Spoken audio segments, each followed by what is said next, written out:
Good morning, sir. Good morning, very good morning.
Hello, welcome all the learners of Odisha State of University.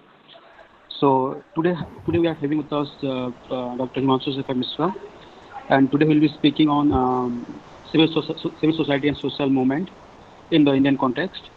This is a course, so this is a unit from Indian democracy and development. And as you know, Dr. Himanshu Shekhar Mishra is teaching in the Department of Political Science and Public Administration in Sambalpur University. So there is no need of introduction to him. He's so active and he's been involving with us since last 20 or 25 days with us and giving his lecture on different topic on different aspect of Indian democracy and development and other subject also. So today we have with us and we'll discussing about the civil society, the role of civil society in the social movement in the context of India, and we we also discuss about other country. So Dr. Himanshu Shekhar, Mr. Over to you. Please deliver your lecture. Thank you.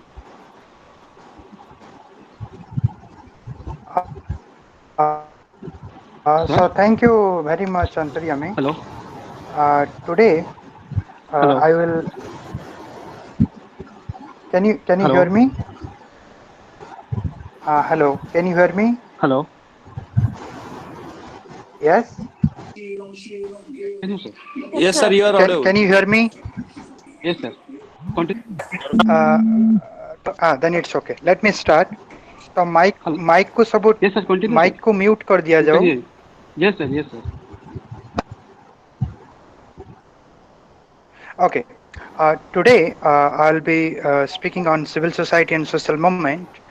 And before I start, uh, let us visit whatever I have said in two previous classes. In the first class, I talked about multiculturalism or multiculturalist. In the second class, I talked about identity politics, and I equated identity politics with social justice movement. And today, I will be talking about civil society and new social movement.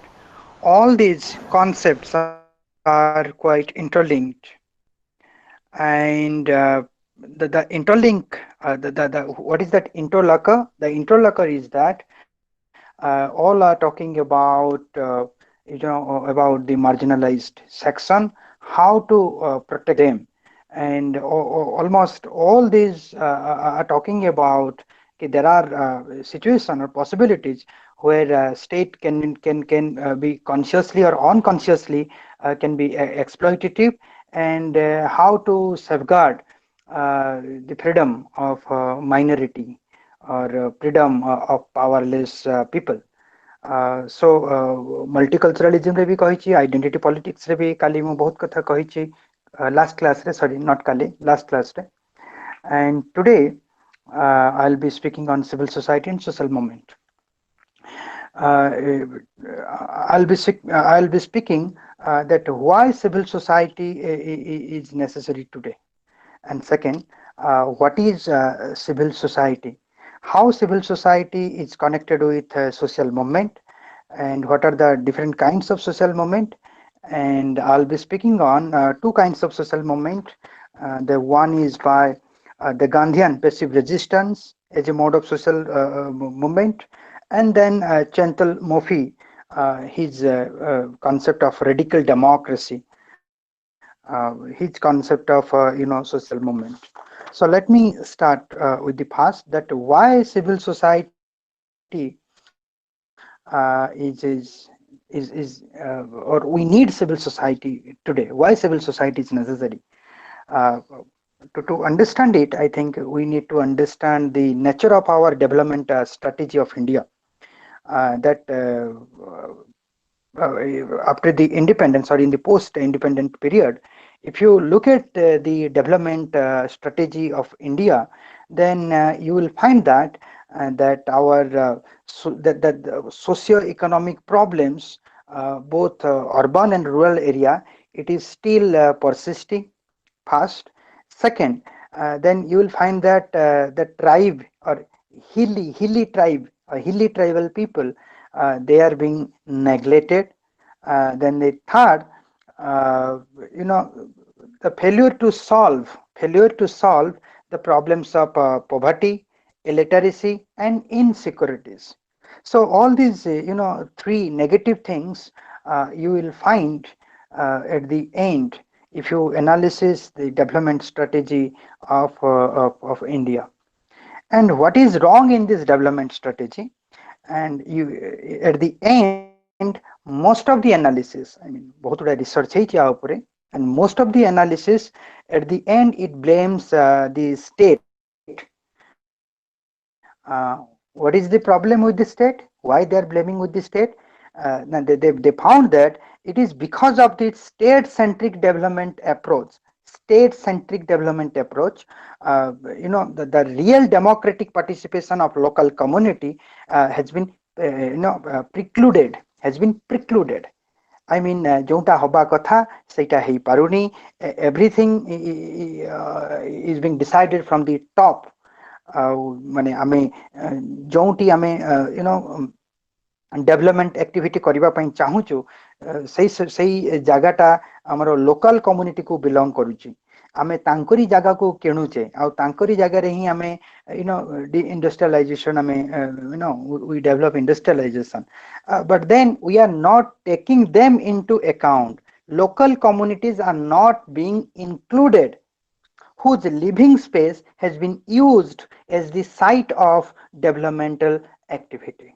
तामाने जहाँ जगह को नहीं कि हमें करूचे, जहाँ रो locality को नहीं कि हमें डेवलपमेंटल स्ट्रेटेजी अडॉप्ट करूचे और डेवलपमेंट और विभिन्न इंडस्ट्रियलाइजेशन को हमें एस्टैब्लिश करूचे, हमें सही मन को ही काउंट करूनो. Decisions are being taken from the top, or what we can call it state centric developmental approach. This is the main reason. Probably most of the analysis ei kothata ko hi they're coming to this conclusion. So such consequences has pushed democracy at the back foot. The mane democracy is all about thinking about that last individual. Democracy is all about thinking about powerless people. Democracy is all about local community. So ଯେତେବେଳେ development ଆମର local କମ୍ୟୁନିଟିକୁ ତା ସହିତ ନଉନାହିଁ, ତ ସେତେବେଳେ କ'ଣ ହଉଛି ନା democracy ଟିକେ ବ୍ୟାକଫୁଟ୍ କୁ ପଳେଇ ଆସୁଛି. Democracy has been pushed at the back foot, and when democracy is back footed, then new social movement emerges. Social movement ସେଉଠୁ start ହୁଏ. Social movement ର main intention କ'ଣ? Now, social movement main intention is to protect the democratic value, to protect democracy. That is only goal of social movement, or only aim. There may be several objectives. There is always a difference between the aim and objective. So the goal is to strengthen the democracy and to ensure democracy. That is the goal of social movement. And there is the resurgence of civil society. That means if there is civil society, then only social movement is possible. And when there is social movement, then civil society can be strengthened. So the relation between the social movement and the civil society, it is dialectical. Both need each other to grow. So an active civil society is the precondition of a true democracy. I mean, if you want to have a democracy or true democracy in true sense, then you have to, you know, build, create the civil society. You have to nurture the civil society. Civil society is there to guide the state in its proper direction. So, an active civil society is always a precondition of true democracy. Now, what is that civil society? What is a civil society? To understand this question, what is a civil society, we need to understand what is not a civil society. That means certainly civil society is not the state. That means what doesn't come under state, then it comes under civil society. This is a very, a very commonsensical understanding. So civil society means it embraces entire range of assumptions, values, institutions such as political, social, and civil rights. To David Held, it is made of area of social life such as domestic world, economic sphere, cultural activity, and political interaction. So all these constitute the civil society. But civil society certainly it doesn't have the power what state has. But civil society has its own power. Civil society is not state. The non-state is actually civil society. And in civil society, you may talk about political right. You may talk about social right. You may talk about civil right. So this is the civil society, and that is organized voluntarily outside the control of the state. That means if state is controlling, then it is not civil society. If it is not within the control of the state, then it is civil society. So to understand what is civil society and what is not civil society, then we need to understand whether state is linked. If state is linked, then it is not civil society. If state is not linked means if state is not controlling, then it is civil society. If the state is controlling, then it is not civil society. So for Neera Chanduk or Habermas, this civil society is the public sphere. So it is public because it formulates or it is formally accessible. It is formally accessible to all, and in principles, we are all allowed to entry into this sphere as the bearer of rights. So why civil society it's all about the public sphere? Both Neera Chanduk or Habermas, ଦି ଜଣ ଯାକ କହୁଛନ୍ତି. Why it is a public sphere? Na, because we all can access to it, and in principle we all are allowed to be part of that. Why we all are allowed to be part of that?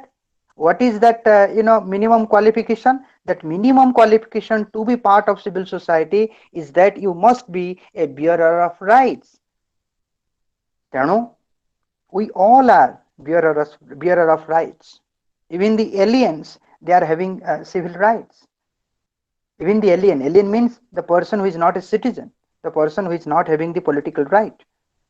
Even an alien, he is also the bearer of right, and he is also, even it is open for the alien also to be part of the civil society. Hence, both Neera Chanduk and Habermas, they are saying that civil society is all about the public sphere, but it is not within the control of the state.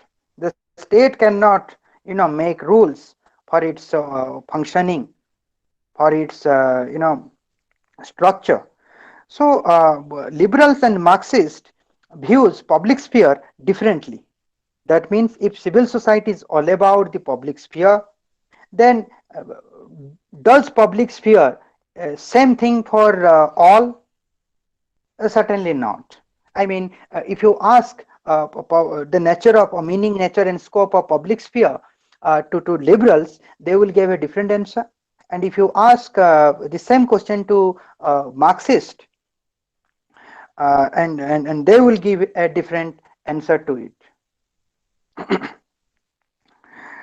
Hence, for liberals, civil society presupposes a democratic state which is characterized by four things.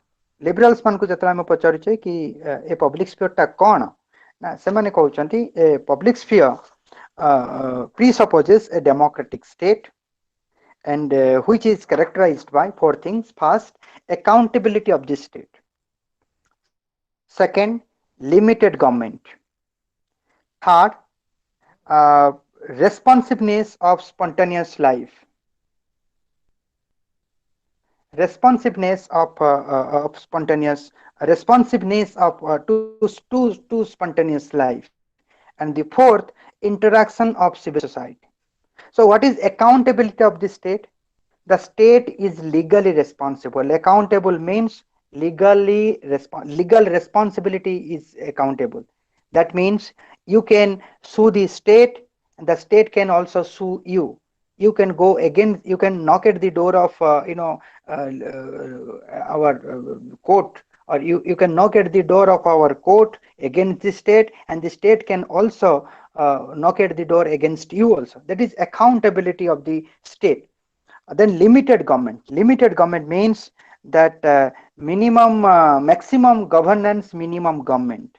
Maximum governance, minimum government. Then the responsiveness to the spontaneous life. What is responsiveness to the spontaneous life? That means in our day-to-day life, if we face any problem, that's a spontaneous life. If we face any problem, then the state will give its response to us. As if we will feel that the state is always with us. That is responsiveness to spontaneous life. Then the interaction of the civil society. That means there must be a civil society. If all these four characteristics are there with the democratic state, civil society is there, right? So all these features are reflected in Locke's second treatise of government, where the concept of civil society plays a central role. It represents people's departure from the state of nature to establish legitimate power, or they establish a civil government. Locke's conception makes a sense of contrast between civil society and uncivil society. So, in the liberals, who talked civil society first? Now it is the John Locke. For John Locke, civil society is very key to his political philosophy. Why civil society is key to his political philosophy? Now it is the civil society that it is the civil society that marks a departure from the state of nature. In the state of nature, that civility was not there. That civility was not there in the state of nature. Certain problems are there in the state of nature. And in the civil society, then the departure from that leads to a civil government. So civil society is in between the state of nature on one hand and the civil government on the other. So for Marxist, civil society is an area of class conflict. Liberals को पाई civil society रो माने एया, Marxist को पाई civil society रो माने कौन ना, it is a area of class conflict. It is a area of selfish competition.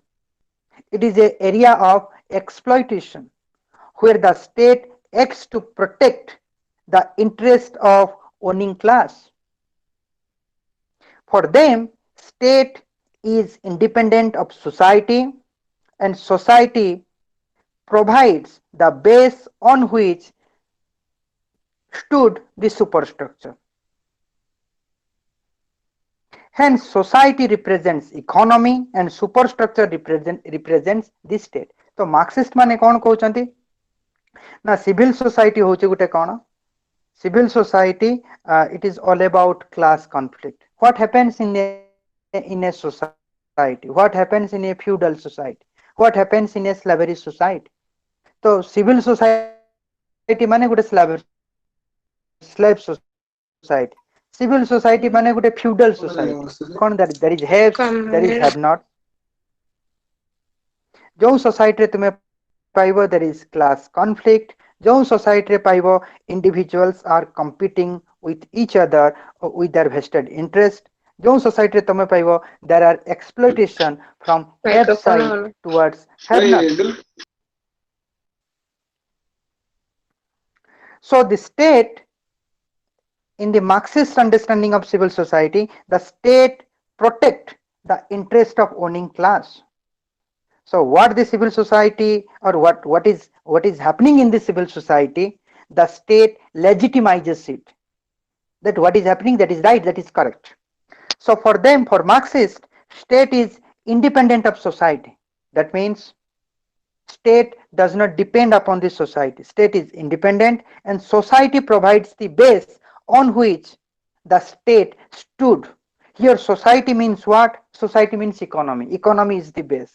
What is the superstructure? Superstructure is the political. Political means state. So here, in a Marxian sense, civil society means it is the base. Again, it means it is economy.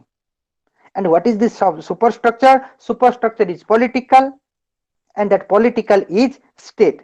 So one may sense it from the Hegelian concept of civil society.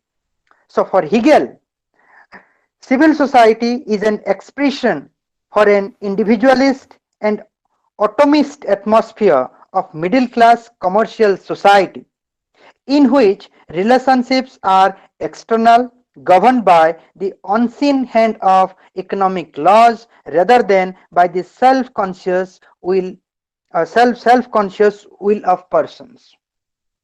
So for Hegel, civil society means what? The civil society means it is a middle class commercial society. It is a middle class commercial society. And what is the nature of middle class? Now that the nature of middle class is that they are very self-centric, they are very competitive in nature, and they are all guided by the monetary consideration. For them, money is everything. Money can purchase, money can buy everything.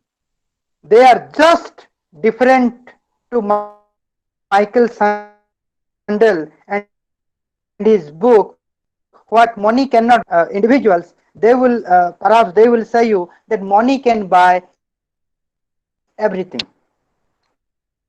So for Hegel, civil society is the middle class commercial society where the relationships are not internal to itself. The relationships are always external. External means money guides the relationship. There is a monetary impact over the behavior of individuals, and it is governed by the unseen hand of economic laws rather than self-conscious will of the person. माने individual एटा चिंता करूनी कि मोर कोन करिबा उचित हबा. I should go beyond the economy and I should think what I should do and what I should not do. But Hegel कहउछन civil society रे such kind of morality you will not found or you will not find. What you will find that every individuals are guided by the economy. Relationship, personal relationship does not matter. What matters? Whether you are having earning or not. Your earning is a sense of power to you, and you don't understand the question of morality or ethics. को भी किछि मात्रा अनुभव करूछु कि आजिका समाज रे भी जो माने मिडिल क्लास अछंती ताको पई इकोनॉमी केते इंपोर्टेंट जिंस हे जाउछ. आम भितर केमिति कंपटीशन ता भी चालुछ. आमे परस्पर को कंपीट करबा पई चाहूछ. आमे परस्पर को सरपास करबा पई चाहूछ. आमे चाहूचु आमे एई कथा कहूचु I know what I am you don't have any right to characterize me. That kind of individualist attitude, that kind of atomistic attitude individuals are having, and we all are being guided by certain external force, and that external force is nothing but the economic laws rather than the self conscious will of the person जोंटा को मु कहूची morality and ethics. So from Hegelian perspective, civil society is a negative institution. जदि यही सब जिनस रहिला, then civil society cannot be positive. Civil society तो marginalization को strengthen कला, से तो marginalization बा operation को तो defeat ही कला, defeat मान ताको deal he Kalani. It legitimizes whatever happens within the society. The state legitimizes whatever happens within the society. So from a Hegelian perspective, civil society is a negative institution which belong to the realm of mechanical necessity, a resultant of irrational forces of individual desire.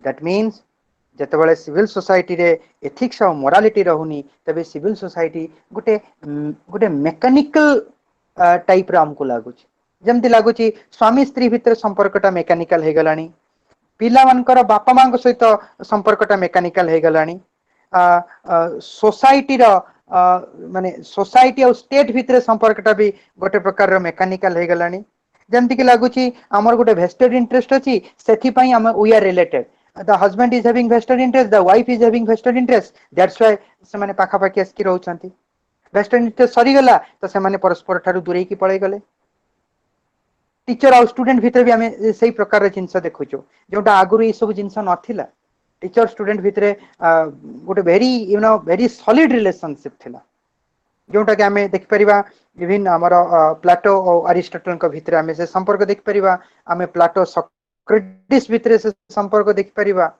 से संपर्क गुडा आज हमको देखा जाऊ नाही कोठी ना कोठी everything is becoming mechanical everything is becoming becoming irrational kind of thing so what is mechanical that is actually irrational I always say too much rationality is actually irrationality too much you think about 2 plus 2 is equal to 4 then in reality you may not find it in reality truth always lies in the gray area not in black and white so for Hegel the civil society is negative the civil society is mechanical the civil society is irrational because these are all guided by the external factor that is economy not the internal factor like ethics and morality however for Gramsci is another Marxist thinker for Gramsci civil society it is not a negative institution and without understanding the civil society the state cannot be understood so Gramsci brought a brought that ethics or moral or ethical or moral part moral aspect to and attached it to civil society and Gramsci linked the state with the civil society so let us understand what is Gramsci understanding of civil society so for Gramsci civil society is the result of a complex network of social practices fundamental classes that is capital and labor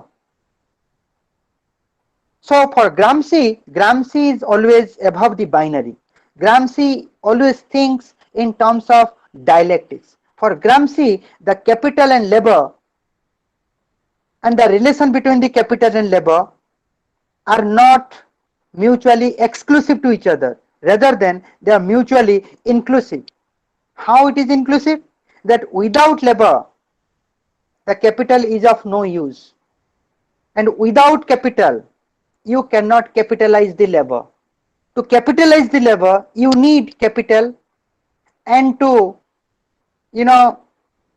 strengthen the capital or to develop more and more capital you need the labor so rich needs poor and poor needs the rich so for Gramsci in civil society you may find that there are two fundamental classes. That fundamental classes is the haves and have not, जोटा हमें कहूचे bourgeois and proletarian, and there is a continuous struggle between these two classes, and that struggle is all about, we are different, but at the same time we need each other. We need each other. We are different, but at the same time we need each other. So it is a sphere where the capitalist workers engages in political and ideological struggle. So there is ideological struggle between the capitalism or between the bourgeois and proletariat, but at the same time there are also the dependency. There are also dialogue between these haves and have not. There are also various kinds of struggle within the civil society. So it is not only a class struggle. Civil society does not represent not only the class struggle but also a sphere of all popular democratic struggles which arise out of different ways in which people are grouped together by race, by sex, by caste, by region, by age, etc.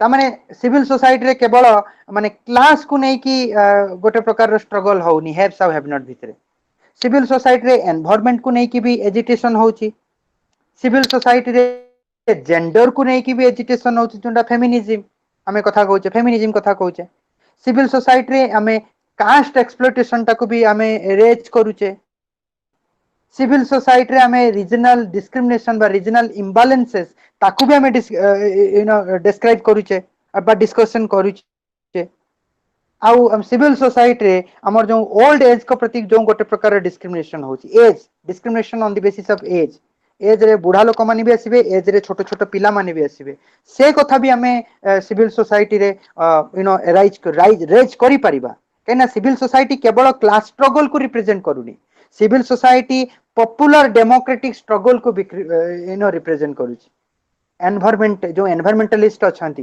जो माने feminist अछंती जो माने those who are fighting against the caste right जोटा तुम कहि परिबो बापसा कहि परिबो बा Ambedkar student association they are fighting for democratic value on the in connection to the caste right so these all these struggles these are part of the civil society जोटा एठी actually ग्रामसी left आरु टिके दूर को आसिले ग्रामसी कौन कले ना लेफ्ट को गोटे न्यू लेफ्ट आड़ को नहीं गले जो new left it goes beyond the essential character of Marxism and it tries to include all forms of struggle that intends to protect the democracy.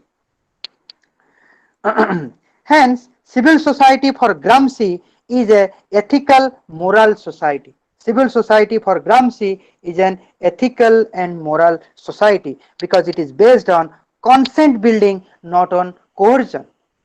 एटा होची important जिंस ग्रामसी कर जो civil society understanding अछि that civil society always try to build the consensus. Civil society does not apply any kind of power. Psychological power, political power, economic power. Civil society does not use that. Civil society is basically the character of civil society for Gramsci. It is all about ethical and moral. That money, जोटा Hegel कहउचंदी कि money guide करूतला, but Gramsci को civil society रे money guide करिवनी, guide किए करिवो ना ethical और moral. Ethics of morality that will guide the civil society, not the economy. So to Gramsci, civil society is different from political society, and political society is different from the state. Civil society is different from political society, and political society is different from the state. How to understand? So for him, political society is based on coercion. तेणु आम civil society देखिलु civil society is based on ethics and morality and ethics and morality leads to consensus तेणु civil society tries to build up that consensus and civil society does not believe in coercion and does not apply the coercion this is civil society but the opposite is the political society. Political society कौन? Now political society is based on coercion. For him, political society is based on coercion, which are materialized in various institutions of the state. कौन? Now such as armed forces, then police, then law, legal system, courts, then prisons. These are जदि आमे गोटे sense रे कहबा, these are the administrative department of the government. These are the administrative department of the government. And there are also taxation, finance, trade, industry, that is the economic department of the government. तेणु आम जो political institution कथा कहचे से आम basically administrative department आउ economic department of the government को ही बुझुचे माने what is that political society for Gramsci? For the political society of Gramsci is two things. One is administrative department, the other is the economic department. And in both the department you may find coercion is part. Coercion is the last resort. They can apply coercion against you. If you don't follow the rules and regulation, then the state or the government, I'm not talking about state. There is a difference between the political society and state. Here, political society means a society that believes in the coercion. And what believes in the, or what are those institutions? Now, those institutions are the institution of administrative department and institutions of economic department. ये दुईटा को छाड़ी दे साला परे आउ government रो कोनोसी institution नहीं Jonty they can apply the coercion. So both administrative and economic department depend in its last resort for their effectiveness. And what is the last resort? The last resort is applying coercion for maintaining law and order. So political society means a society which believes and apply the coercion at the last resort. And what is the example of political society for Gramsci? The example of political society for Gramsci is institutions of administrative departments and institutions of economic department. What are the institutions of administrative department? जोंटा मु कहली armed force, police, law, courts, prisons. What are the institutions of economic department? Then I told you it is finance, trade, industry, taxation. These are the institutions of economic department. And both these departments, they believe in coercion. Hence, both these department belongs to political society. However, for Gramsci, activities of state is far more than coercion. Tamane, state is not government. State is not government. State is government plus. State means state is government plus. State रो काम न केवल लोक coercion apply करबा state रो काम होची coercion छडा आउ किछि भी जिंस को इंपोर्टेंस दबा ना the state apparatus must play a vital role in organization of consent. एइटी आसला the connection between the civil society and the state. तेन स्टेट रो काम कोन जेमति सिविल सोसाइटी रो काम कंसेंट बिल्डिंग करिवो कंसेंसस बिल्डिंग करिवो सेमति स्टेट रो भी काम होती कौन ना स्टेट मस्ट नर्चर और state must play a vital role in the organization of the consent. ता माने जोटा सिविल सोसाइटी करूची सेटा स्टेट मध्य करिवो. If state does so, then it is known as educative and formative role of the state. तेणु state रो दीटा जिनस अछि state रो दी प्रकार रोल अछि. गोटे प्रकार रोल कोन ना it is educative and formative role. एटा स्टेट रो गोटे प्रकार रोल. आ गोटे प्रकार रोल कोन अछि कोन ना अप्लाइंग द कोर्जन. जो फर्स्ट रोल ले the state mostly does the work of civil society जहा करूची एटी स्टेट भी सेया करूची. स्टेट रा आ गोटे एस्पेक्ट होची जोंटा गवर्नमेंट जोटारे मु कहली एडमिनिस्ट्रेटिव और इकोनॉमिक डिपार्टमेंट सेठी स्टेट कोर्जन अप्लाई करछि तेणु आमे जदि टिके मैथमेटिकली देखिबा state is equal to political society plus civil society state is equal to political society plus civil society. So state represents both civil society and political society. Now if you see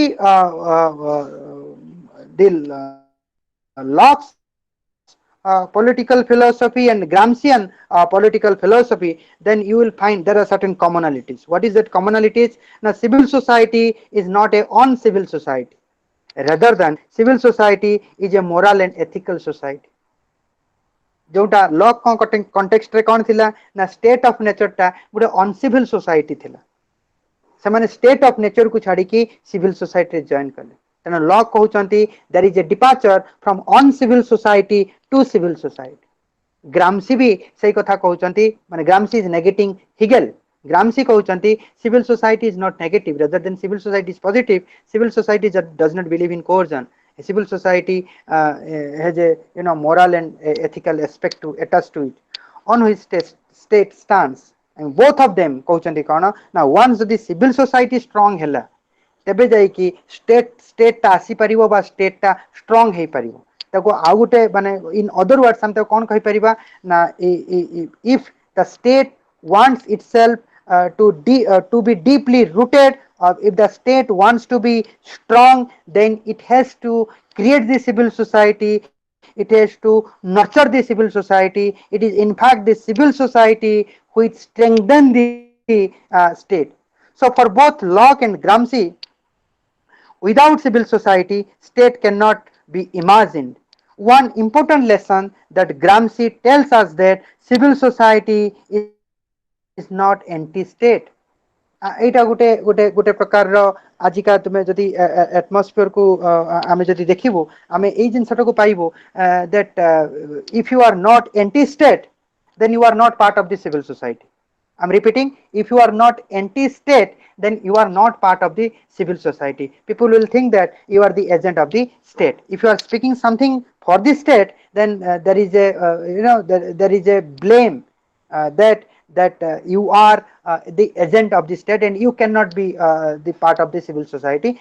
Kehi न कहले भी it is very much psychological. Everything is psychological, right? But Gramsci कहउचंती जरूरी नुह civil society is always anti-state. Civil society can be also pro-state, right? So civil society is not anti-state as long as state is not anti-civil society. If the state protects civil society, state nurtures civil society, then civil society will also strengthen the state. But the state civil society को anti करिवो, if the state dismiss civil society, if the state tries to dismantle civil society, then the civil society also becomes anti-state. Gramsci एक कथा भी कहउचंती कि civil society can be pro-state, civil society can be anti-state. Pro-state केतबेले हबो ना जेतबेले state properly behave to the civil society. If the state behave improperly, then the civil society will be anti-state. And if state is against civil society and enjoys the fruit of passive revolution, then civil society civil society can follow the active revolution, बा जोटा ग्रामसी कहउचंती anti passive revolution बा जोटा Gandhi कहउचंती passive resistance. Eighty टिके confusion आ टिके clear करिवा eighty ना आ थरे मु repeat करूची. If the state is against civil society and enjoys the fruit of passive revolution, एटा को बुझिबार अछि. Then what is passive revolution? why am I saying that when the state is against civil society and enjoys passive revolution? जतबे से state माने मु सतले कहूची elite मान को कथा कहूची, जो माने हेड ऑफ द स्टेट. मु बहुत रिजिम कथा कहूची, मु फासिज्म कथा कहूची, मु कम्युनिज्म कथा भी कहूची ना. जतबे स्टेट सिविल सोसाइटी रो एगेंस्ट रे छिडा हबो आ पैसिव रिवोल्यूशन लो जहा किछि फ्रूट्स अछि जदि से निजे सेटा को एन्जॉय करिवो then the civil society follow the principles of active revolution ताको ग्रामसी आउट वर्ड भी कहउचंती that is anti passive revolution Gandhi ताको कहउचंती पैसिव रेजिस्टेंस तो आको टिके बुझबार अछि what is passive revolution what is the fruits of passive revolution, how elites are enjoying the fruits of passive revolution but they are not they are not properly behaving towards civil society. They are not giving due consideration to the civil society and hence they become they are against or they are becoming against or they are anti civil society. कौन से passive revolution टा कौन आमे सेठी 2-3 minute के बितेबा to know the passive revolution. So what is that passive revolution? Now passive revolution it is the transformation of political and institutional structure without a strong social process. So what is a passive revolution? Now passive revolution it is a process of modernization, and in this process of modernization it is presided by the established elite who used revolutionary changes to maintain their supremacy and consolidate the extent of order. This supremacy rested upon a narrow consensual foundation. Yet because of popular leaders were assimilated into the system and because the masses themselves did not possess the cultural sophistication to fit their grievances into anything resembling a coherent framework, social discontent, while prevalent, lacked any direction whatsoever. Thus, in a negative sense, people were subjected to intellectual and moral hegemony of ruling group. But it was an exceedingly weak hegemony, marked by low level of integration. ताले passive revolution टाको टिके आमे बुझबा that हमरो fascist government चली आसिला, हमरो communist government चली आसिला. जतबेले fascist government आसिला, communist government आसिला, गोटे पटे हिटलर छिडा हले, गोटे पटे स्टालिन छिडा ही गले. नाउ हिटलर और स्टालिन भितरे डिफरेंस कोन? There is no much difference. जने एक्सट्रीम राइट, जने एक्सट्रीम लेफ्ट, तांको भितरे सिमिलारिटी अछि. से सिमिलारिटी रा कोन ना both are the follower of passive revolution. ए बोथ कोन करिसंती ना they are trying to bring after establishment of the state, Nazi state आसी गला, एपटे कम्युनिस्ट स्टेट आसी गला. आसी साला परे एमाने लीडर हे गले. एमाने लीडर हे साला परे एमाने कोन कले ना they try to bring certain transformation. कौन ट्रांसफॉर्मेशन ना पॉलिटिकल और इंस्टीट्यूशनल स्ट्रक्चर रे किछि ट्रांसफॉर्मेशन आनिबा पई चाहिले, किंतु सेही ट्रांसफॉर्मेशन ले तांकर गुटे स्ट्रांग सोशल बेस नथिला. माने जोटा को आमे कहूचे गुटे वीक हेजिमनी थिला, सटरे गुटे लो लेवल ऑफ इंटीग्रेशन थिला. ता माने जोटा कि समान कहउतले जोटा आमे कहि परिबा the vanguard party, the workers or the proletariat, they do not know what is their interest. So it is the vanguard party that will tell them that what is your interest, what is your consciousness. That Gramsci understands. Say the Gramsci कहउचंती कोन, if you speak so then you are no different from Hitler. If Stalin, if you are using so, then you are no different from Hitler, because both of the political regime you can find that there is a low level of integration and people are subjected to intellectual and moral hegemony of the ruling class. माने लोक माने आउ किछि conscious चिंता कलेनी, से सबु माने लोक माने बाध्य होई गले तांकर हिटलर ऊपर डिपेंड करिया पई, लोक माने बाध्य होई गले स्टालिन ऊपर डिपेंड करिवा पई. आउ ए एलिट माने कोन कले ना एलिट माने गोटे रिवोल्यूशनरी मेथड को व्यवहार कले, तांकर सुप्रीमेसी को से मेंटेन कले, गोटे सुप्रीमेसी को मेंटेन कले, गोटे ऑर्डर को से माने एस्टैब्लिश कले. And this supremacy it doesn't have a consensual foundation. एटा गोटे रिवोल्यूशनरी गोटे its foundation is revolution, its foundation is not evolution. Revolution evolution भितर गोटे पार्थक्य अछि. इवोल्यूशनरी प्रोसेस रे कौन हुए ना टिके समय लगे people think then people give their consent आउ सेटा टिके इवोल्यूशनरी प्रोसेस रे गोटे consensual foundation टा टिके strong थाए but revolutionary process रे people are guided by their sentiment not by their rationality सेठी तुम देखिबो consensual foundation revolutionary approach रे टिके weak थाए right so this is the passive revolution तेनु passive revolution कौन कला ना आको हिटलर बा मुसोलिनी आ एपटे स्टालिन एमान को एप्रोप्रिएट करेला आ एमान कर पोजीशन को स्ट्रेंथन करेला लोक माने एमान को डरिबा आरंभ कले जिमते लास्ट क्लास रे मो I was saying that if communism is all about people then why communist government kills its own people so you need to think about I mean eta ko bahut loko bartan eta ko samna ko anileni it is not a new thing ame samaste seita ko janichu now this is passive revolution seithi pai ame ti come back kariba na jetebale state passive revolution state mane the elites jetebale elites mane passive revolution ko tar fruits ko enjoy karuchanti jetebale state doesn't have or doesn't work towards a broader base state is happy with the narrow integration but weak integration then the state is against the civil society सदाबले foundation को strong करे था ना जबे state follows the passive revolution and weaken the civil society then the civil society follows active revolution बा ग्रामसी ताको कहउचंती कोन ना anti passive revolution Gandhi ताको कहउचंती passive resistance so whether it is active revolution whether it is anti passive revolution or whether it is passive resistance all these are called social movements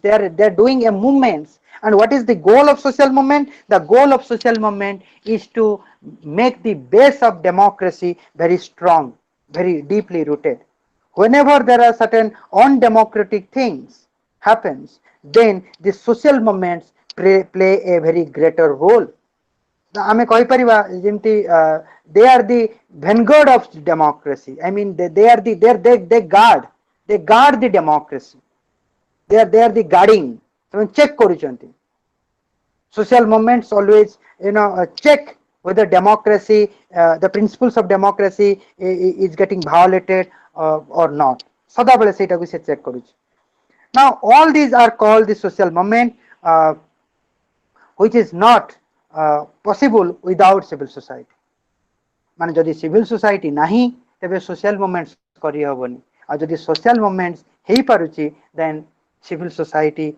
is also is strengthening civil society strong होची तेणु state रो काम होची civil society को space दबो civil society को strengthen करिवो if state does so then state is for civil society the state is negating social movements if the state is negating social movements then the state is not for civil society the state is anti civil society so there are many kinds of social movements so I will describe two kinds of social movements that Gandhian passive resistance and the Chantal-Mouffe radical democracy so this two kinds of social movement I will talk about what is the nature of the Gandhian passive resistance what is the nature of this Gandhi's own theory of social movement जोटा को Gandhi कहउचंती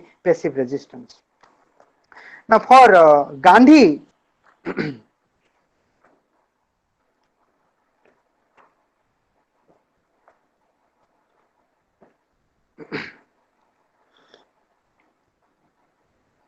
so passive resistance for Gandhi means what na Gandhi का context कौन थिला now on one hand state is there the Britishers are there they are the oppressor and who are the oppressed the freedom fighters are the oppressed तेणु आमे ताको गोटे sense रे धरि परिबा जदि यूरोपियन पर्सपेक्टिव रे जदि आमे देखिबा जदि स्टेट ता हैव हैला तेबे फ्रीडम फाइटर्स होचंदी हैव नॉट हम ए गोटे एनालॉजी को आमे आनुचे एंड वी आर ट्राइंग कारण passive resistance anti-passive revolution. Anti-passive revolution is a European concept.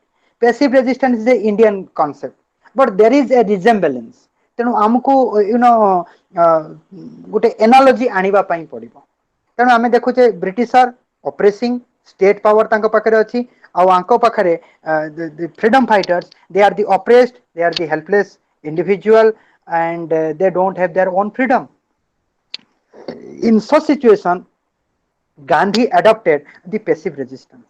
Gandhi को passive resistance रे पांचटा प्रिंसिपल थिला। पांचटा प्रिंसिपल कौन ना प्रथम होची ट्रुथ, द्वितीय प्रिंसिपल होची नॉन वायलेंस, तृतीय प्रिंसिपल होची सत्याग्रह, चतुर्थ प्रिंसिपल होची नॉन कोऑपरेशन, एंड पंचम प्रिंसिपल्स होची good and good means. So what is truth? Let us understand the passive resistance of Gandhi, or the nature of passive resistance of the Gandhi, or what are the strategy of passive resistance. First is truth. Truth means what? When I'm saying morally non-corrupt, there is a difference between legal non-corrupt and moral non-corrupt. Legal non-corrupt means that you are not lying legally. Legally you are saying the right thing, but morally it is wrong. Legally you are saying right thing, but morally it is wrong. Example mind ko asuni, but if you think you can also get the example. Gandhi कहउचंती legal correctness is not truth. Moral correctness is the truth. There is always a difference between the legal and the moral. So if you are morally non-corrupt, then even when you are failing, even at the time of failure, that you will not leave the truth. सत्य सहित तुम रहिबो। आज मोर क्षति हे गला, मु सत्य को छाड़ देबी। आज मु लीगली गोटे एडवांटेज पाइबी, सेति पई मु मोरालिटी को देखिबिनी। I will speak Osostama Hato Norava Kunjara. Osostama Hato Norava Kunjara. It may be legally right, but it is morally wrong. It is half truth, and half truth means half false. Truth is always 100%. Truth cannot be 50% or 99%. So Gandhiji was thinking that that if you are the seeker of truth, or you are on the path of truth, then even at the time of failure, you will not leave the truth. And why truth is very essential for Gandhi? Now, for Gandhi, truth is having the higher utility. A truthful person cannot harm his or her opponents. जे सत कहूची से केबे कहारी enemy हेई परिबनी. But it is unfortunate today, आज आम जो कौन सत कथा कहूँ, then we become enemy. एटा आम मैंने भी रियलाइज करूँ. से गोटे concept आसीगला that political correctness. That means you have to be politically correct. We don't want you to be correct, but politically correct. A truthful person cannot harm his or her opponents, but he will make them friends. If there is no truth, then there is no friendship. Lying cannot be the base of any relationship. Lying cannot be the base of friendship. A society based on truth can be an ideal society. No truth, no ideal society. जोंटा आंबेडकर कर गोटे तांका autobiography अछि waiting for a visa, सेठी से गोटे बढ़िया कथा कहिसंती, नो पियन नो वाटर. तो सही सेंस रे मूवी कहूची no truth no ideal society. That is the relevance of truth. And why you will follow the truth? Because truth has the power. Truth gives you the moral courage. Truth gives you the moral courage to fight against the Britisher. The Britisher are not the follower of truth. If they are the follower of truth, they would have left India. Since they are not follower of truth, they are follower of power and wealth. So to defeat the power and wealth, then you should have the truth. That is the टिके बुझियो ପାଇଁ टिके चेष्टा करो जनको पाखरे power अछि जनको पारे टंका पैसा अछि तुमे ता से तो फाइट करिवो केमती फाइट करिवो तम पाखरे तो पावर नहीं तम पाखरे तो टंका भी नहीं then you just stand with the truth and one day the truth will defeat that money, the truth will defeat that power. Then the second is the non-violence. So Gandhi was against the propagation of violence in one's thought, words, action and deed. Why non-violence? कारण britisher माने violence use करछन आमे violence द्वारा तो britisher को हरई परिबोनु आम पाखरे arms नहीं एमुनिशन ए सब जिनस गुडा किछि नाही तेणु आमे कौन करिबु ना we will adopt the non-violence and a person who believe in non-violence will try to change the heart of others by bearing the suffering for himself. Gandhi बहुत पियर करते माने अमरण अन्नसन जो ग्रहण करते कहीं से निज आड़ को कष्टा नहीं कहीं निज आड़ को कष्ट नेले जनक भितर हृदय परिवर्तन हम आ जो परिवर्तनटा हृदय परिवर्तन रु ही आसी थाए से परिवर्तनटा टिके स्टेबल होता है अदरवाइज जदि हृदय रु परिवर्तन न आसी तेबे से परिवर्तनटा the change becomes superficial and the solution becomes superficial then the satyagraha means what na it is holding the truth and it is vindication of truth. It is the vindication of truth not by inflicting of suffering on the opponent but on oneself. जोटा non violence रे जोटा मो कहली non violence Satyagraha non cooperation truth means and right and all are interconnected with each other. So there is no much difference between the non-violence and satyagraha, but here satyagraha means sat yukta agraha. You have to hold the truth and that truth must be from your heart. That means जोटा को गांधी कहउछंती सत्याग्रह must be based on soul force, not physical force. तेणु opponents मान को पाखरे रही physical force तुम पाखरे रही सोल फोर्स तुम्हें मते जते बाड़ेइबो मु तुमको बाड़ेइबिनी मु सेते माड़ खाइबी तमे बाड़े बाड़े ठकी जीवो मु माड़ खाइ के ठकीबिनी so that's the soul force even if you will hit on our body will not be affected because our soul and our will are very strong. So it is the moral weapon. The satyagraha is the moral weapon against evil, injustice, exploitation and untruthfulness. Next aspect of passive resistance is non-cooperation. Now it is the mean of ending suffering and exploitation. Non-cooperation. Tamane, if I will not cooperate, then any institution cannot run without cooperation. If you remember, functionalist, that the existence of an institution lies in its functioning. If it stops functioning, then no functioning, no existence. So like that, if we will stop cooperating, we will non-cooperate the British, then the British government cannot run. If the British government cannot run, then they will be bound to stop exploitation or to end exploitation. That's why for Gandhi, non-cooperation is the mean of ending the suffering and exploitation. If people start it against the unjust system, sooner or later it will come to an end and it can bend the absolute power. So this is the nature of passive resistance. Then the means and end. For Gandhi, you are saying that right means should lead to the right end. So for Gandhi से कहते end भी good हवा दरकार और mean भी good हवा दरकार. If end is good and means is not good, then it may lead to the corruption. It may lead to the moral degradation or degeneration within the individual. So these are the strategy of passive resistance of Gandhi. Passive resistance is one kind of social movement.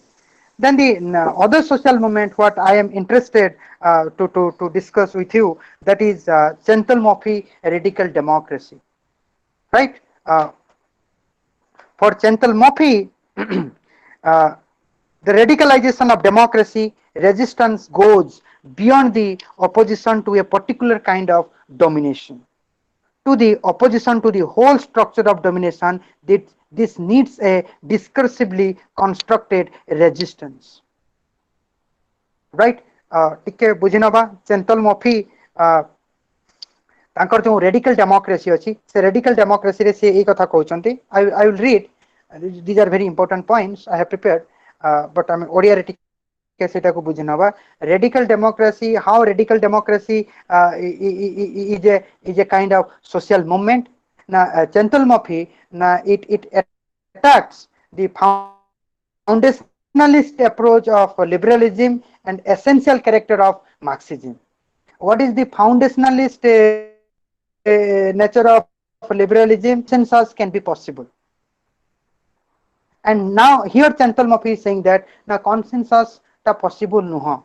When you are even in the deliberative democracy also, when you are coming towards a conclusion, then you are marginalizing the view of minority. Democracy is not all about marginalization. Democracy is all about giving due share to that one individual. 99 individual can be wrong, one individual can be right. So that one individual should not be marginalized. The voice of that one individual should be heard. The majority should not impose their decision over the minority. If you are doing, then you are not understanding the political. Political per se means it is conflictual, and democracy without political is not democracy. So for Chental-Murphy, radical democratic pluralism, it opposes to all forms of domination. It seeks condition for free individual and self-development. It requires the elimination of oppression and exploitation. It accepts the legitimacy of democratic differences. Diversity केवल तुम्हें externally fight करिवोनी, तुमको diversity internally भी maintain करिवा पई पड़िबो.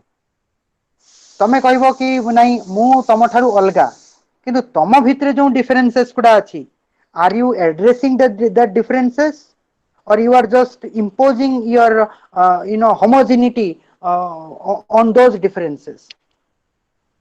Then radical pluralism address those differences in group and out group, differences that inter and inter differences and intra differences. Now radical democracy retrieve the liberal democratic principle such as freedom and equality. The projection of radical democracy contrasts the deliberative democracy. Liberal democracy is not able to give a sufficient understanding of the task of democracy because it believes in making consensus over adversarial claims within the society. Now deliberative democracy से केबे भी एटा believe करूनी कि consensus को हमें built up करी परिबा. आम भितर जो एडवर्सियल क्लेम अच्छी आमे गोटे यूनानिमिटी आमे आनी परिबा, से कहूँ इट इज नॉट पॉसिबल.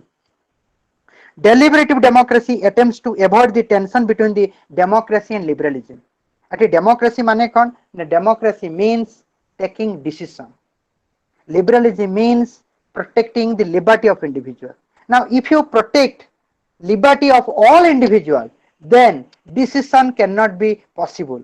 जदि भी तुम्हें forcibly गोटे किसी decision नौच, तबे से decision टा at the cost of marginalization of some, at the cost of marginalization of minority group, that one individual. So any conception of democracy has to recognize the ever-present conflictuality and unattainability of fully inclusive agreement through rational deliberation. Radical democracy मना कर दो, Chental-Murphy मना कर दो. कि एटा possible नुह तमे conflict को तमे जदि कोनोसी डिसीजन नौछ then you are not addressing the conflict and when you are not addressing the conflict then you are you know not addressing the democracy. You are not understanding the concept political. You are from totalitarian government or absolute government. Thus the stress on consensus has to be avoided and the inability of arriving at the final rational consensus in a pluralist society needs to be acknowledged. The possibility of consensus is the result of a provisional hegemony and it always assures a kind of exclusion. जो जिनसटा आमे मु passive revolution ले मु कहितली कि सेठी गोटे प्रकार रे hegemony operate करे सेठी इंटीग्रेशन किछि न थाए सेही जिनसटा चेंतल मफी भी कहउचंदी कारण Chantal Mouffe is Chantal Mouffe is a Gramscian thinker. Chantal Moffey, he tries to understand the radical democracy taking the help from the Gramscian philosophy. Also to her Chantal Moffey he is not a he, actually she is a lady, Chantal Moffey. So denial of antagonism and assertion of democracy is mere sphere of rational consensus and deliberation process is the negation of the very nature of political. As I said, if democracy is all about taking rational decision, then the deliberation but the negation of the very nature of political. So grasping the nature of political is the main task of radical democracy. Ontological understanding of political in its antagonistic nature can confront the claim of superior rational consensus of liberal democracy.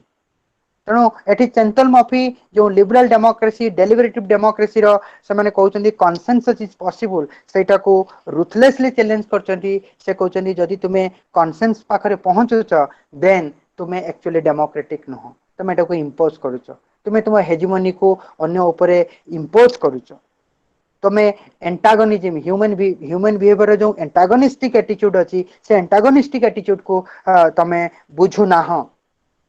So it is a kind of imposition.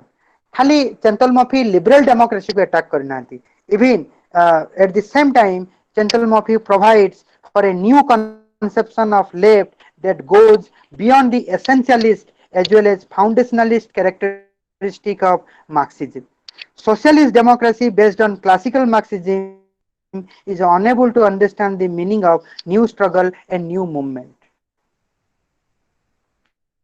तामाने से कहउचंती even Marxism भी consensus को ही believe करूछ. Marxism भी universal claim को believe करूछ.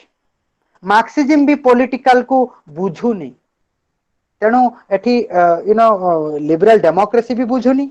एठी fascist form of government से भी बुझुनी. एठी communist form of government से माने भी जो आमर अच्छी से भी they don't understand that antagonistic nature of political, that consensus is not possible. So every consensus is based on certain acts of exclusion, and fully inclusive rational consensus is impossible to arrive at. So there is a difference between the political and politics. While political concerns about antagonistic dimension, politics informs the idea of some of institution and practices that aims at the establishment of a certain order. A sphere of political always influence the sphere of political always influence the politics. Politics with a difference. Politics talks about consensus. Politics talks about establishing a certain order. Politics all about universalization, but political is all about understanding the antagonistic dimension. The sphere of political always influences the politics.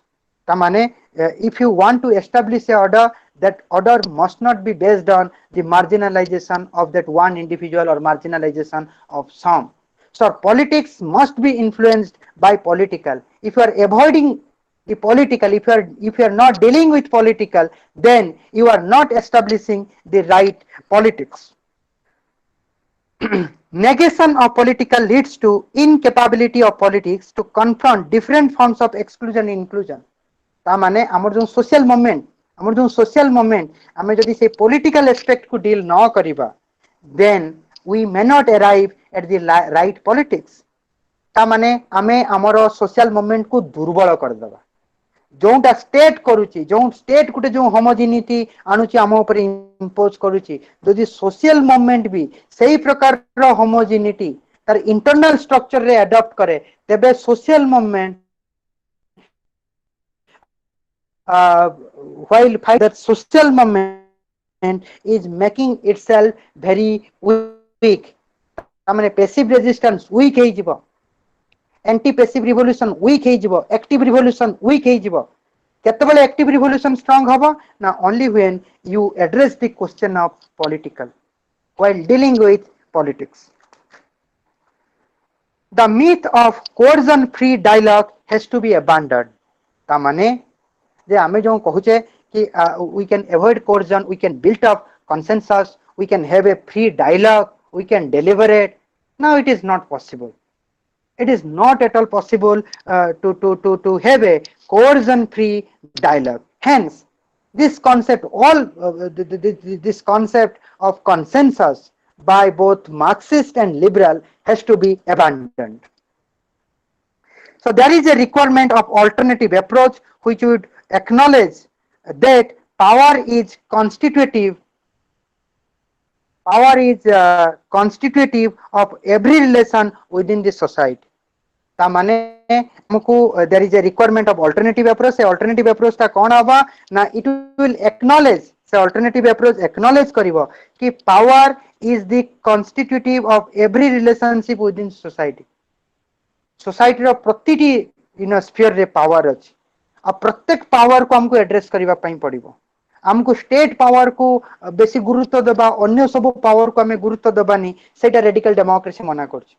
तेणु जो social movement हम से social movement state रो power को बेसी importance दबनी, rather than it will give importance to different kinds of power in a plural society. There are different institution in a plural society and different institution has different power, and the radical democracy has it wants the social movements to give importance to those power of different institution in a pluralist society.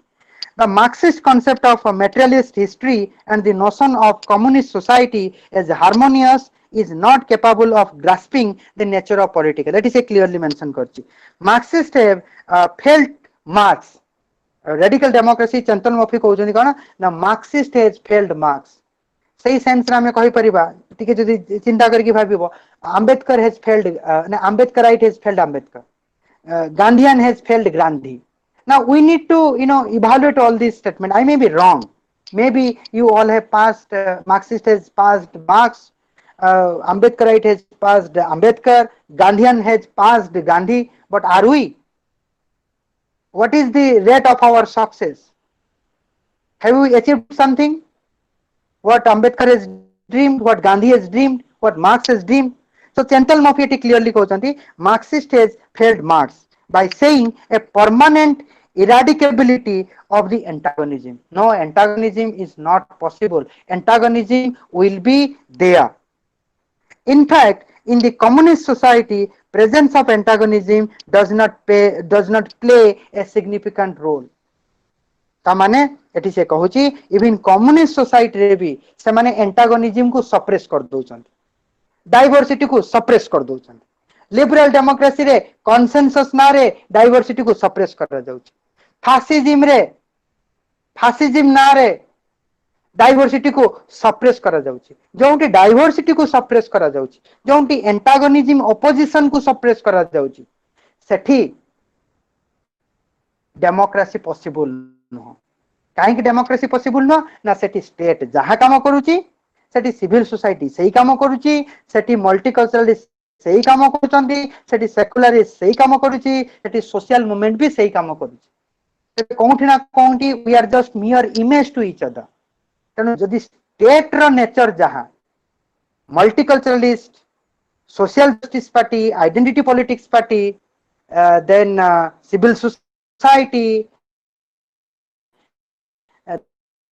then social movement emane mane mu rational कहूनी I mean the strategies the state adopts the methodology state adopts you must adopt the opposite methodology in order to challenge the state but बहुत गुड़ा जिनस देखा जाउची I talked with Professor Patnaik and we are in regular talk from his own expertise he tells me that county na county all these fails it is because they are inheriting certain tendency from the state and when you inherit certain tendency from the state then it becomes very easy for the state to dismantle your social movements or civil society. So as the elimination of antagonism is impossible, the goal of a pluralist democracy is to constitute difference capability, difference compatible with democratic. Sorry, I'm repeating. As the elimination of antagonism is impossible, the goal of pluralist democracy is to constitute difference compatible with democratic values. This difference will brings antagonistic pluralism. The deliver our radical democracy the key concept is antagonistic pluralism.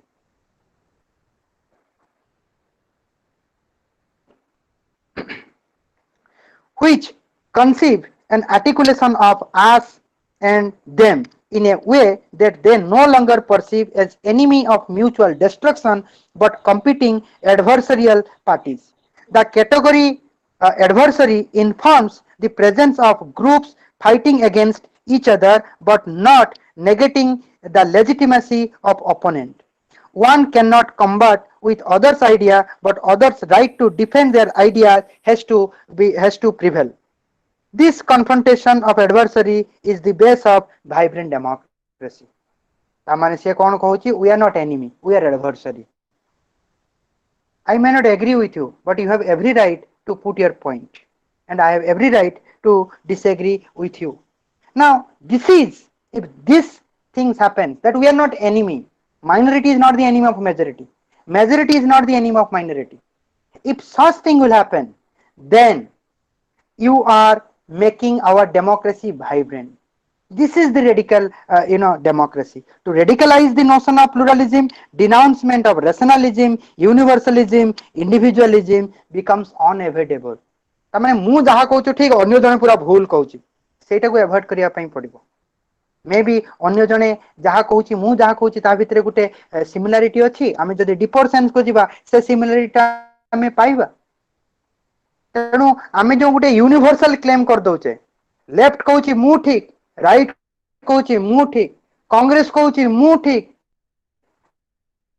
Republic कहूछि मु ठीक NDTV कहूछि मु ठीक ना understand the dialectics and you all don't understand that that radical democracy rejects your rationalism, rejects your universalism, rejects your individualism.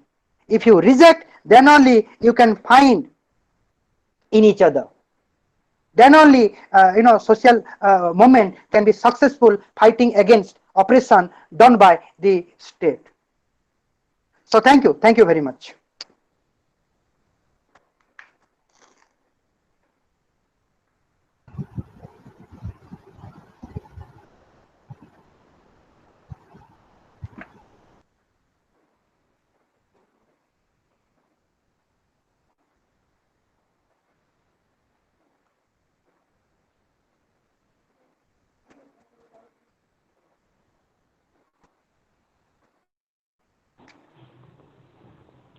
Antarjani sir, please take over.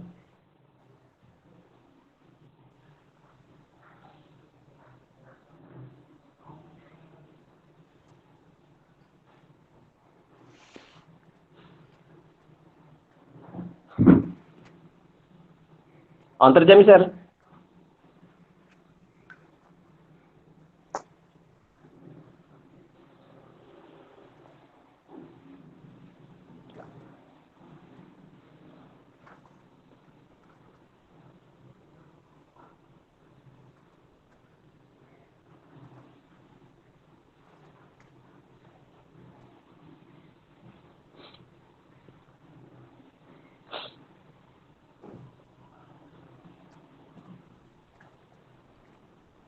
Vignesh? Yes, sir. हाँ ये हमर अंतर्जामी गले sir कुआडे किसी problem अच्छी किसी technical problem अच्छी sir फिर जन बैक करछन सर शॉर्टली. अच्छा I took too much actually. It becomes very theoretical. Right. So without understanding the theory, any description of practice, it will not be fruitful actually. There are certain theoretical flaws, and I am very much interested in the theoretical aspect of civil society and social movement. Right, sir.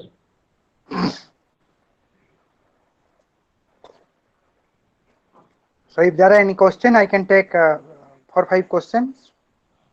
Definitely, sir. Right, sir. You have already 10 or 15 questions from the learner side, and we'll discuss it one by one.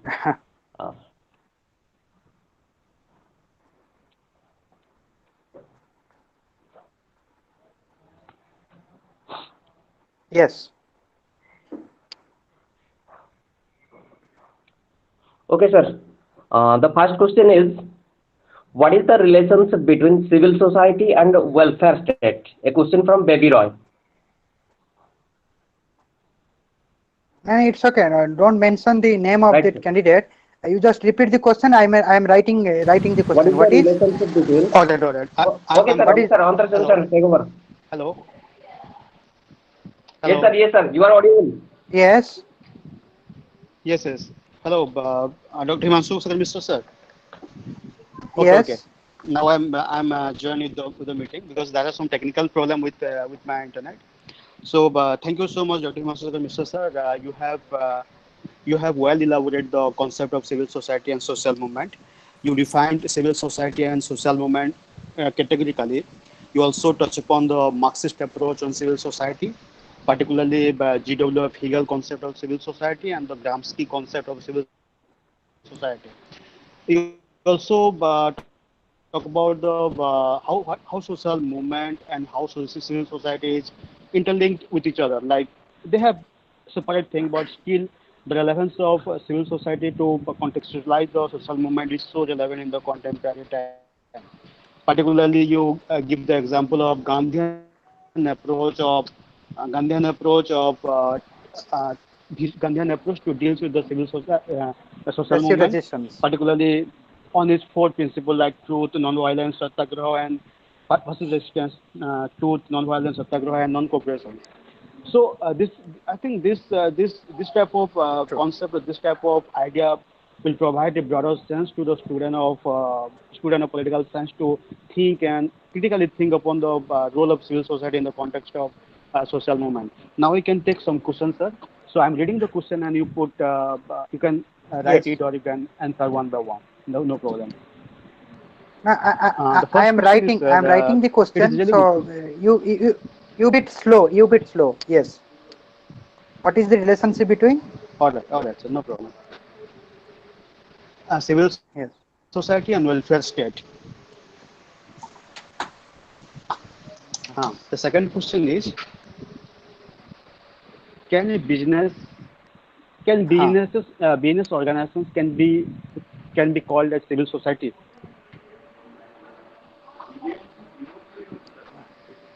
Hello, sir. Can I'm just writing. Give me 1 minute. Business organizations. Can business be All right, sir, called no civil problem. society? Yeah, it's okay. So civil society. Hmm. Hmm. The third question is basically two questions. You can put in one question basis. The what is the relevance of civil society in the 21st century or in the contemporary era? Put it into one question, sir. What is the The relevance of the civil fourth society question today? is, what is the role of Huh. civil society for underprivileged section of the society? No, sir. Civil society for underprivileged section. Hello. Yes, yes. For underprivileged section of the society. Under Sir, we'll take five questions, underprivileged right, sir? section. Yes. Okay. Then the Section. final question is the Fifth. last question is the current capitalist Antaryami. the last Antaryami. question, Same. five question Huh. is the current capitalist class are the Hmm. yes, sir. Is the current capitalist class? Carry on, sir. Is the last question is the current capitalist class? Are the part of What is the passive last question? revolution of the civil society. Is the current Are the part capitalist of class? Huh? are the Huh? part of yes, sir. Passive In the revolution? current capitalist class Huh? are the part of passive revolutions of the civil society of the Huh? civil society. Okay. Hello. So these are the five Right. questions. So let me deal one by one. Yes, sir. Yes, So sir. what is the First question relationship is between the civil yes, sir. You can society take it. and yes, Antaryami? What is the relationship between the civil society and welfare state? Uh, Very straightforward. Now, the goal of civil society is to establish a welfare state, and a welfare state is a state where you will find that uh, the coexistence of liberty and equality. Here, liberty basically means let the individual free. Liberty basically means development, economic development, and here equality means adopting certain socialist principles or ଆମେ କହିପାରିବା social justice. ତେଣୁ welfare ଷ୍ଟେଟରେ ଆମେ ଦେଖୁଛେ economic development ଆଉ ଆମର social ଜଷ୍ଟିସର ଗୋଟେ combo. A welfare state is a state where you will find both there is economic development and there is also social justice. Now, civil society କାମ କ'ଣ ମାନେ how to establish a welfare state by the civil society ନା ଆମର mostly ଦେଖାଯାଉଛି କି state always associated with the economic development, economic aspect. Now, civil society it gives importance to the social justice. ତେଣୁ ଯେତେବେଳେ ସେ state କୁ challenge କରୁଛି civil society and the civil society is maintaining certain values of social justice, then state ସେଠି compromise କରିବା ପାଇଁ state କୁ compromise କରିବା ପାଇଁ ପଡୁଛି ଆଉ civil society ବି ଏଠି compromise କରୁଛି. ତେଣୁ civil society 100% social justice କୁ follow କରୁଛି, state 100% development କୁ follow କରୁଛି. ତେଣୁ in between ଯୋଉ compromise ହଉଛି ସେ compromise ରେ development ବି ରହୁଛି, social justice ବି ରହୁଛି, ଯୋଉଟାକୁ ଆମେ କହୁଛେ ଗୋଟେ welfare state. ତେଣୁ civil society ଆଉ welfare state ଭିତରେ link ହଉଛି କ'ଣ ନା civil society is a contributor of welfare state. Civil society ରେ state ବି contribute କରୁଛି welfare state କୁ. Welfare state ରେ there is a contribution from the state, there is a contribution from the civil society. State ର contribution କ'ଣ ନା economic development, civil society ର contribution କ'ଣ ନା social justice. And that's the relationship between the civil society and the welfare state. And the second question is that can business organization be called civil society? ଯଦି ଏଟା ତୁମେ ହିଗେଲ କୁ ପଚାରିବ, ହିଗେଲ କୁ ପଚାରିଲେ ସେ କହିବେ yes, for Hegel civil society is negative. For Hegel, as I said, that middle class commercial society is the civil society. And what is this middle class commercial society? That what we mean by business organization. Now for Hegel, this business organization are civil society. But যদি আমি Hegel को যদি আমি Gramsci को पचारिबे এই প্রশ্ন, now Gramsci will say that sorry, business organization cannot be the civil society because civil society দুইটা character রহিব. কোন ক্যারেক্টার রহিব না civil society তার ethical ଆଉ moral aspect ରହିବ, ethical ଆଉ moral. ଆଉ ତୁମେ ଯେତେବେଳେ business ग्रामसी सेंस रे मु कहूची जतले तुम बिजनेस क्लास कथा कहूछ सेतबेले to what extent you are thinking about ethics and morality business is all about accumulating wealth business is all about creating surplus तेणु ग्रामसी को जदि पचरा जीवो के whether business organization or civil society or not ग्रामसी मना कर देबे ग्रामसी कहबे no civil society is not the business organization then the third question what is the role of the relevance of civil society today the role of or the relevance of civil society today is that as I said in the last class when social justice becomes the victim of its own success and civil society tries to protect or contribute to the welfare state in the forms of social justice, then I think the role of civil society today it is or it should be much more than earlier.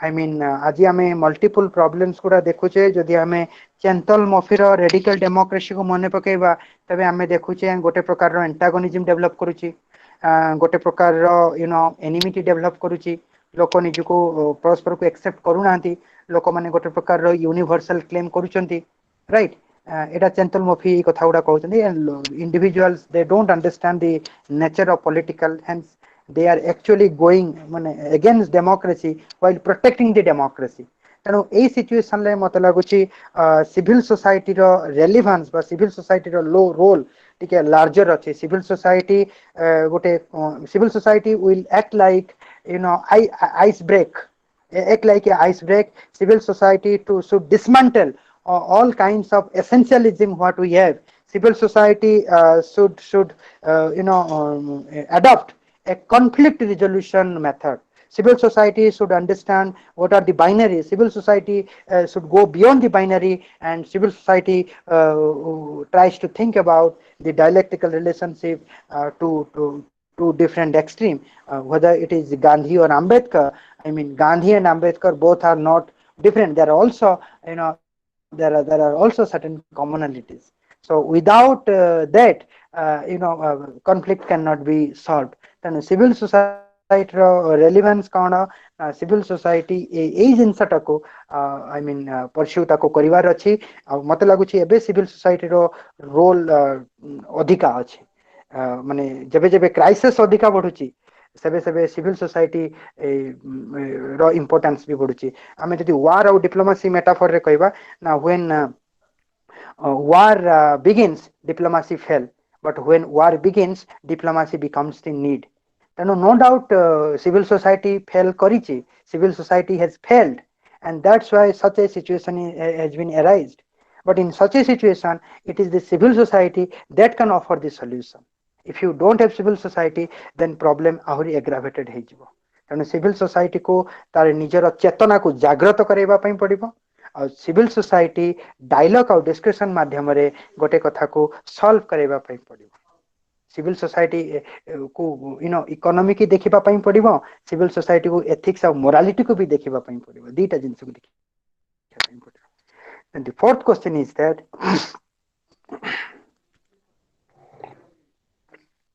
the role of civil society for what is that fourth question Antarjami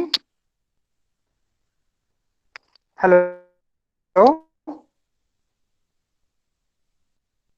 hello okay so the fourth question is that what is the role of civil society for underdeprived section now yes sir got it what is the role of civil society for yes, underprivileged section now the role of civil society is nothing but empowering social movements and these social movements are nothing but anti-passive revolution and this anti-passive revolution or active revolution jota Gandhi कहउछन्ती passive resistance is nothing but safeguarding the rights of deprived section safeguarding the right of underprivileged section safeguarding the rights of powerless individual Gandhi को पई powerless होचंती freedom fighter आउ हमरो Marx को पई powerless होचंती have nots category but then we have to identify there are different kinds of deprived section मु एटा बारंबार तुमको कहूची कि marginalization गोटे प्रकार रो नहो right there are different kinds of marginalization अछि different kinds of deprived section अछि अच्छी different basis of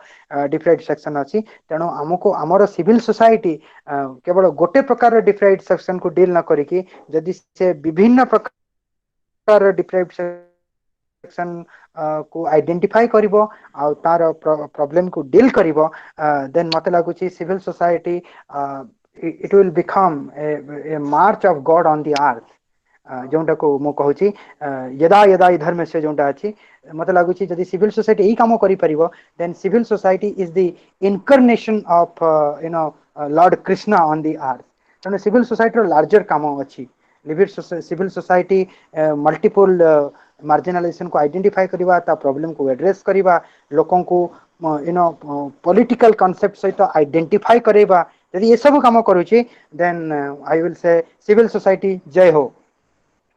Then the fifth question is that what is the fifth question, Antaryami? Is the current capitalist class are the part of passive revolution of civil society? Yes, sir. I am Sorry, ready. this question is a wrong question. Yes, sir. Yes, sir. This question is straightforwardly it is a wrong Yes, sir, question. yes, sir. What is the wrong in it? Because civil society has nothing to do with the passive revolution.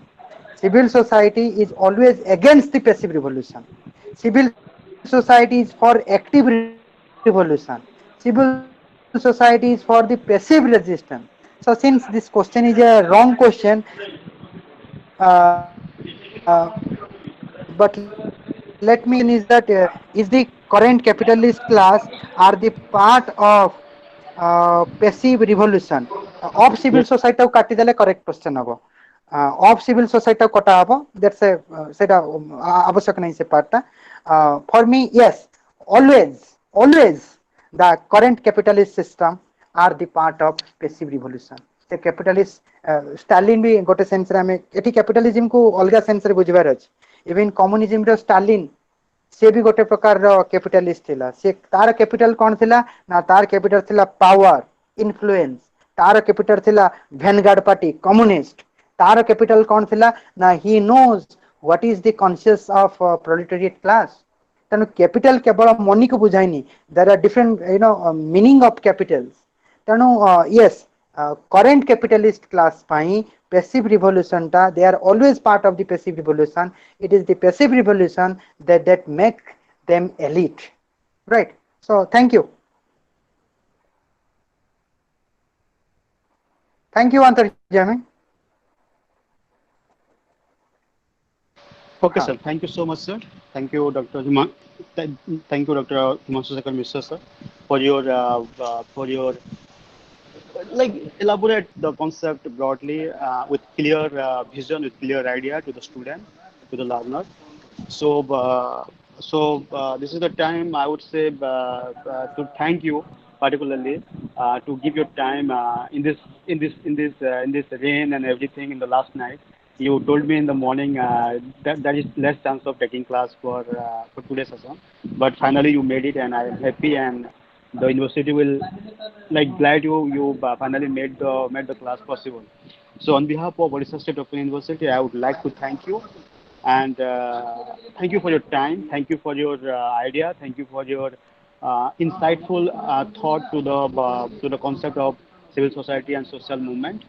And hopefully we'll be arranging more class for you, as you mentioned, for arrange the class on ethnicity. So, sir, can I consider 12th in the morning for the class? Is that fine? Himanshu, 12 sir? on which day man कोन दिन सेटा पडुची 12th is the morning. It is the Monday, sir. Monday put it on the Monday 12. put it No, on the sir. Monday Tuesday, sir. Tuesday. Sir, it is Tuesday, sir. Sorry. it's okay Is that fine, sir? no problem Tuesday yes Okay. I agree with that Okay. Okay. Thank you so much, sir. Thank you so much. On behalf of Odisha State Open University, uh, we'll be in touch with you for more classes, sir. Thank you. okay thank you and you are most welcome also okay then